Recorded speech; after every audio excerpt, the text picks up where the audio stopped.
can't be the nation's finances. We are repaying debt, including the debt run up by the party of the right honourable gentleman opposite. 27% was never the average of European inflation. That was the socialist record. That was the socialist record. He mentions unemployment. May I point out today that yes, unemployment has again doubled in Britain. May I also point out that according to the European Commission, I do not use my own figures, unemployment has also doubled in Europe. If people request me to answer their questions, I shall of course answer them. If I'm to give way, there's no point unless I answer the questions. The honourable gentleman can't stand the answers. That's his trouble, because they're right. A far cry from the way the opposition do these things. 2 in every 5 votes for their leader are cast by the trade union bloc votes, which has a bigger say than do honourable members opposite in that decision. Precious little democracy there.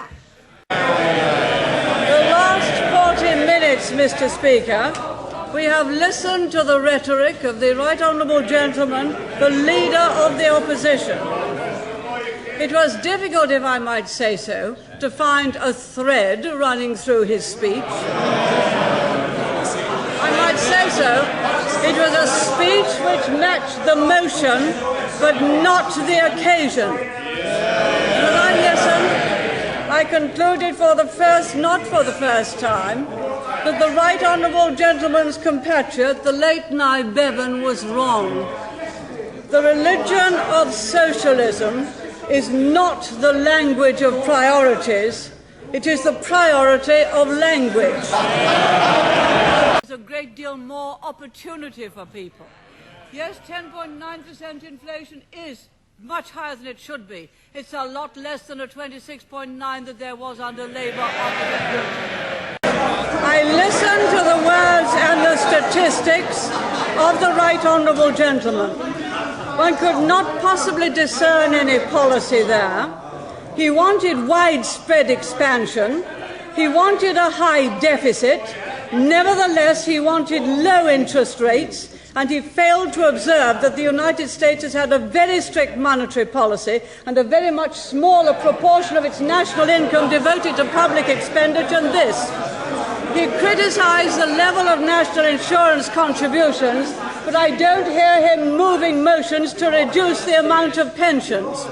He had something to say about North Sea oil, but he failed to see that if we are successful as we are in producing North Sea oil, the people who earn money from that industry will either buy more manufactured goods from abroad, leading to higher imports, or we shall, from their efforts, be able to have exports of capital to repay the assets in future years. But he's against both higher imports and the exports of capital. His words, in fact, were emotive, excessive, and evasive. And our determination to defend freedom and to retain the capacity to deter marks the great divide between Conservatives and our opponents. After years of wrangling and strife, the Labour left has won, and Labour is committed to abandoning nuclear weapons while leaving them in the hands of our enemies. Mr. Foote says, and I quote, "If you vote Labour, you are voting for a Britain without nuclear weapons." Of course, he also says we'd still be strong, free and loyal to our friends. But nothing could be further from the truth. If we had no nuclear deterrent, the balance between East and West would be upset.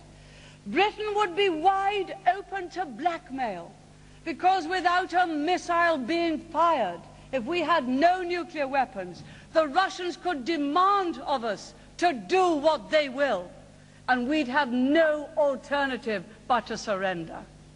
Is that freedom?